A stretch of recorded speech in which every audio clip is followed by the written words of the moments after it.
네. 윤석열 대통령이 결국 이태원 참사 특별법 거부권 행사를 사실상 예고를 했습니다. 국민이 위임한 권한을 자신의 아내의 범죄 의혹을 덮는 수단으로 전락시키고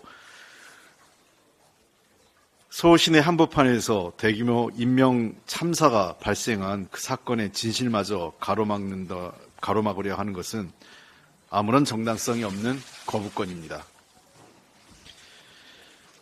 정부는 특조위 구성 등이 독소조항이라고 주장하는데 국회를 통과한 법안은 정부 여당의 입장을 충분히 반영한 국회의장의 중재안이었습니다. 민주당은 해당 법에서 특검도 제외했고 법안 시행도 총선 이후로 했으며 특조위 활동 기간도 단축하는 등 여러 차례 양보에 양보를 거듭했습니다. 정당성 없는 거부권 행사는 대한민국을 참사에도 책임지는 사람 없고 사과하는 사람도 없고 진실규명 노력도 없는 나라로 추락시키고 있는 것입니다. 참사 희생자에는 26명의 외국인도 있습니다. 세계가 대한민국의 참사를 어떻게 대하는지 지켜보고 있는 것입니다. 진실과 책임을 회피하지 않는 용기가 필요합니다. 대통령이 해외에 나가서 아무리 우리나라를 홍보한들 이래서야 국격이 올라가겠습니까? 게다가 대통령실과 정부 여당의 태도가 더 한심한 것은 거부권 행사 책임을 모면하기 위해 유가족에 대한 지원 방안을 제시한다고 하는데 이거야말로 유가족과 국민을 모욕하는 것입니다. 일부 보수 유튜버들과 정치평론가들이 자식들의 죽음으로 돈을 벌려고 한다는 패륜적 발언을 반복하고 있습니다. 윤석열 대통령과 여당의 이러한 태도와 자세가 사실상 그 원인에 기인하고 있는 것입니다. 유가족들이 한파의 기류에서 오체투지와 15,900배를 하면서 호소한 것은 오직 진실과 책임자에 대한 처벌입니다. 그런 피 맺힌 호소를 외면하고 돈으로 때우겠다는 천박한 인식은 매우 유감입니다. 더불어민주당이 제출한 법에는 그런 내용이 포함되어 있지 않습니다. 그리고 실제 책임과 진상규명이 되지 않은 상태에서 정부의 어떠한 배상과 보상도 이루어질 수가 없는 것입니다. 선우도 맞지 않고 이성적인 태도도 아닙니다.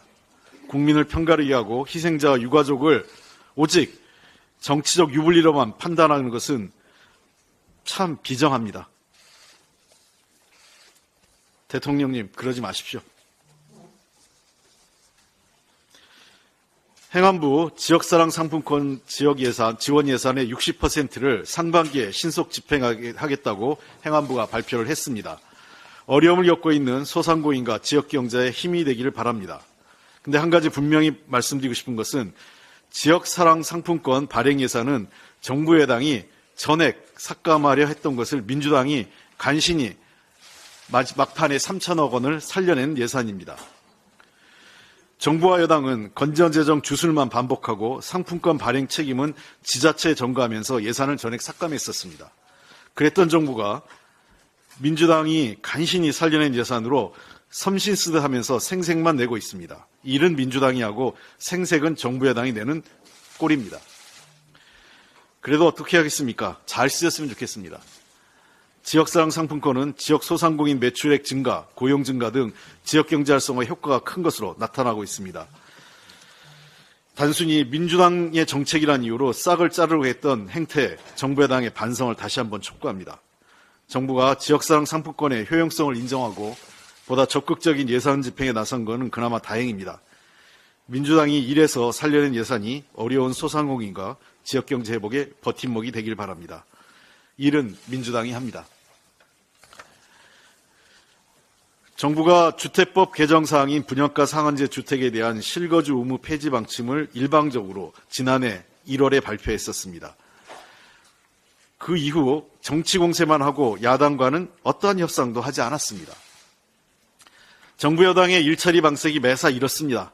자기들이 할 일을 하지 않고 야당의 합리적인 대안은 모른 척하고 나중에 때 되면 야당이 발목 잡았다고 하는 억지만 세우고 있습니다. 여당은 법을 발의한 후 막무가내 우기기로 토론도 협의도 없다는 식의 태도를 보여왔습니다. 여당 의원이 발의한 법안은 문제점을 개선하고 보완하는 것이 아니라 실거주 의무제도 자체를 무력화시키겠다는 것입니다. 민주당은 투기 수요 차단을 위한 제도 자체를 훼손한 일은 단호히 반대합니다. 실거주 의무제도는 반드시 유지될 것입니다. 그러나 민주당은 원칙을 유지하면서도 경제 상황 등을 고려해 제도가 현실에서 실용성 있게 적용되도록 합리적 접근을 하겠습니다.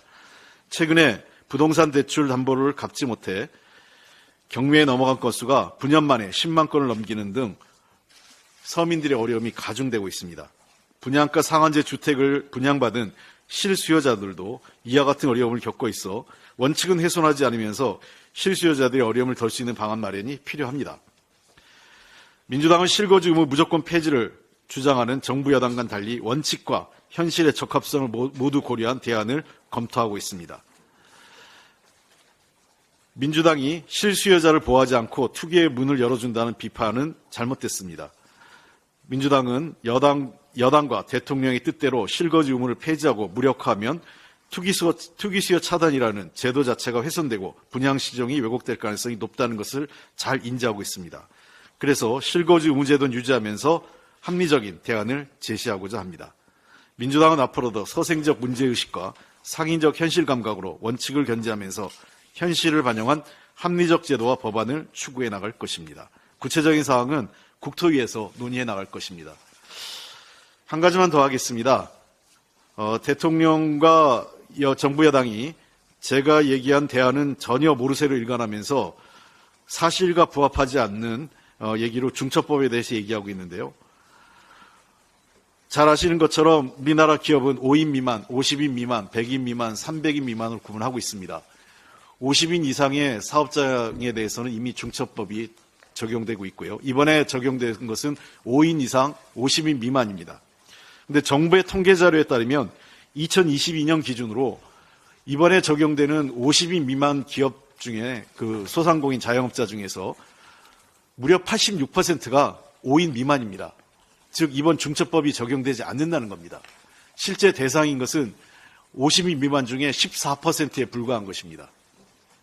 마치 이런 현실 외면한 채 동네 식당, 빵집 다 적용된다는 듯이 말도 안 되는 사실을 무분별하게 발표하고 이를 받아쓰게 하는 일부 언론에 매우 유감스럽습니다. 기억하시는지 모르겠습니다. 한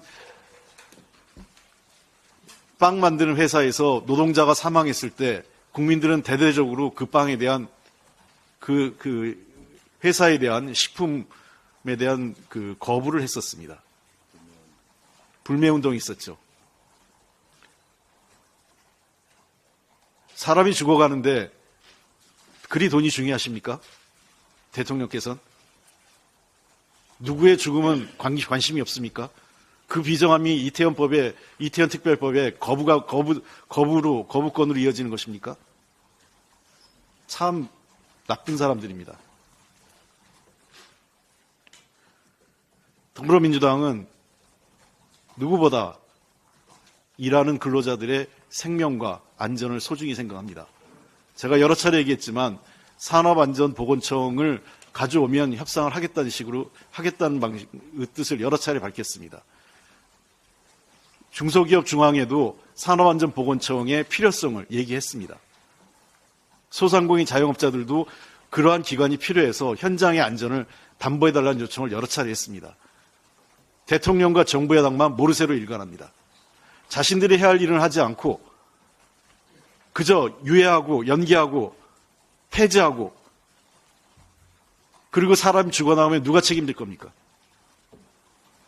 경제신문 논설위원들은 그 사람의 죽음에 자신들은 책임이 없다고 생각하십니까?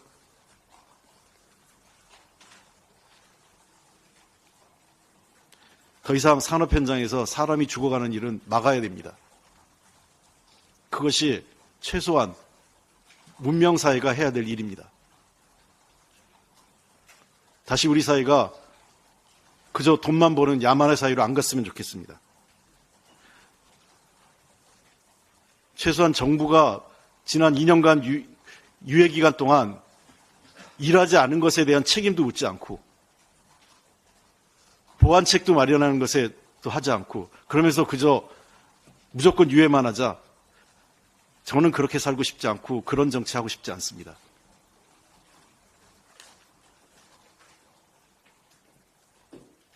우리 언론도 어떤 사회를 원하십니까? 스스로 되돌아보시기 바랍니다. 이상입니다.